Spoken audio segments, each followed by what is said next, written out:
اور خصوصیت کے ساتھ یہاں اگر تکلیف بڑھے تو کروٹن کا اس پہ کوئی اثر نہیں.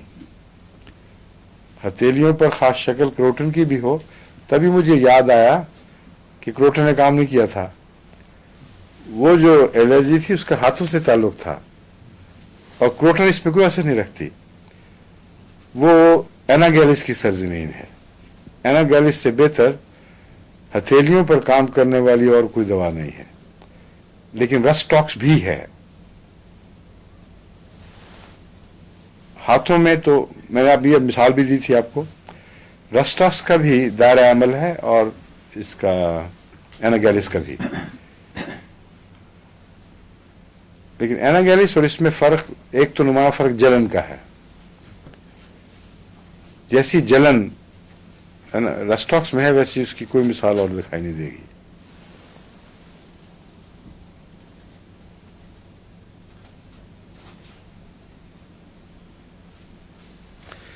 یہ علامت میں نے پہلے آپ کو بتا چکا ہوں کہ ایناگیلس کی یہ علامت مجھے یاد رہتی ہے کہ اس میں ٹھیک ہونے کے بعد پھر وہیں سے پھر ابھرتا ہے، اور یہ بھی رسٹاکس سے بالکل ممتاز کرنے والی علامت ہے.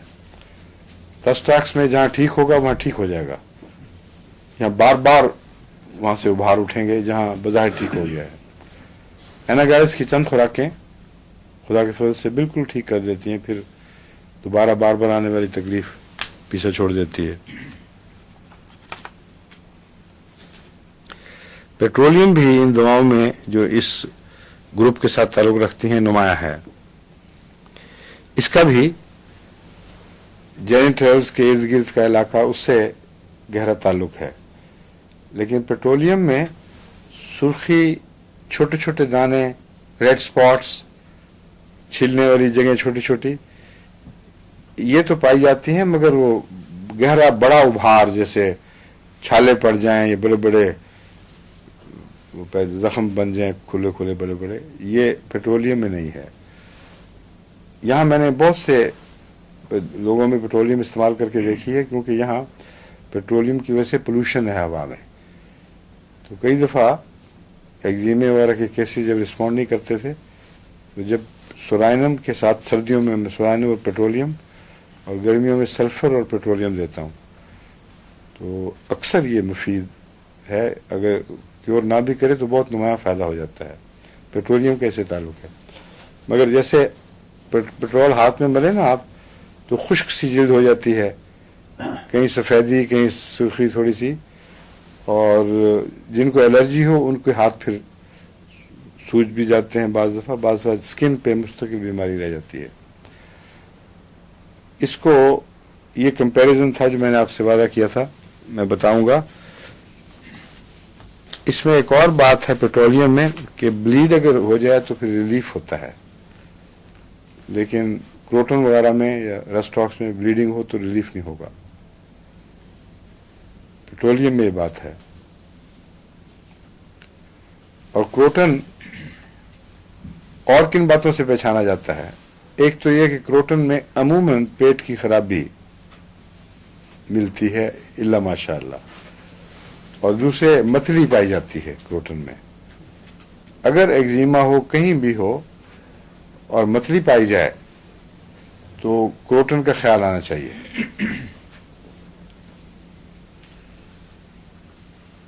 ایپیکاک میں بھی متلی پائی جاتی ہے جو الٹی نہیں بنتی بلکہ متلی رہتی ہے، اور کبھی آئے بھی خیر تو بہت معمولی سی، مگر ہر وقت کی متلی بے چین رکھتی ہے. اس کا وہ ایپیکاک کی علامت ہے. اس علامت میں کروٹن اور ایپیکاک بالکل ہم مشابہ ہیں، کوئی فرق نظر نہیں آتا. صرف فرق یہ ہے کہ ایپیکاک میں اگر اسہال لگیں بھی یا پیٹ کی خرابی ساتھ شامل ہو تو تھوڑے تھوڑے ہوتے ہیں بالکل، اور اس میں کروٹن میں بڑے اور ایک دم، اور ٹپیکل علامت ہے وہ صاف پہچانی جاتی ہے. نیٹر فاسٹ پڑھا چکا ہوں آپ کو میں؟ نہیں؟ اوہو کیا کہاں ہے؟ یہ تم لے کے آئے ہو؟ یہ تو میں لے کے آیا.